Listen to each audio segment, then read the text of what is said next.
In the dead of night, the world woke to explosions in Caracas and a seismic shift in global politics. In the early hours of January 3, 2026, residents of Venezuela's capital, Caracas, were jolted awake by a series of powerful explosions that lit the night sky. Within hours, US President Donald Trump declared that American forces had carried out large-scale military strikes across the South American nation and had captured Venezuelan President Nicolas Maduro and his wife. The announcement set off shockwaves from Washington to Beijing, Paris to Brasilia, and across every capital in between. This dramatic escalation, one of the most direct US military operations in the Western Hemisphere in decades, was described by the White House as a mission against narco-terrorism and illegal drug activity tied to Maduro's regime.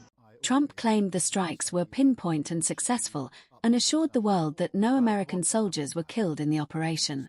According to multiple reports, explosions rocked key military installations, including the strategic Fuerte tuna base, Caracas airfields, and other targets, as U.S. forces initiated their overnight operation. Smoke and fire rose over the divided city, while Venezuelans watched in shock and fear. National Guard units were quickly mobilized across the capital. The U.S. assertion that Maduro and his wife were apprehended and flown out of the country sparked immediate controversy, both for its boldness and its apparent breach of international norms.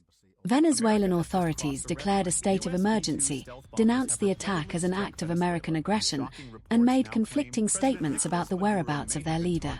Trump framed the mission as part of a broader strategy to combat drug trafficking and restore freedom to Venezuela. He even said U.S. forces might run Venezuela temporarily to ensure a safe, proper, and judicious transition, raising alarms about American intentions and regional sovereignty. Condemnation comes from capitals around the world. Leaders warned that the U.S. operation violated international law and jeopardized global norms protecting sovereign states. United Nations Secretary-General Antonio Guterres called the action a dangerous precedent and stressed adherence to the UN Charter, which prohibits uses of force without clear self-defense justification or Security Council approval. Brazil's President Luiz Inácio Lula da Silva described the strikes and capture as a very serious affront to Venezuela's sovereignty and a threat to global stability. China condemned the operation as hegemonic behavior that undermines peace in the region, while South Africa and Mexico urged urgent Security Council action to halt further escalation. Even within the European Union, voices calling for restraint stressed that any solution to Venezuela's crisis must be peaceful and legal, not imposed by military force. Yet not all reactions were condemnatory. Argentina's President Javier Milei hailed the capture, boldly declaring liberty advances and calling the event a moment of liberation from authoritarian rule. Venezuelan opposition figures such as Maria Corina Machado echoed the praise, seeing Maduro's removal as a turning point for democratic reform in a country long gripped by political turmoil. Back home, U.S. lawmakers were also split.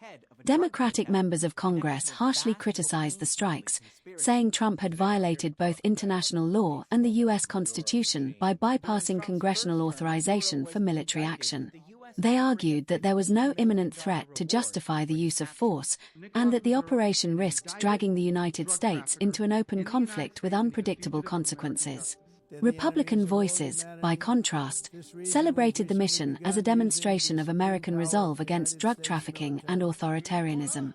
Some justified the capture by pointing to U.S. indictments and long-standing grievances against Maduro's government, though critics pointed out that indictment alone does not legally authorize military intervention abroad.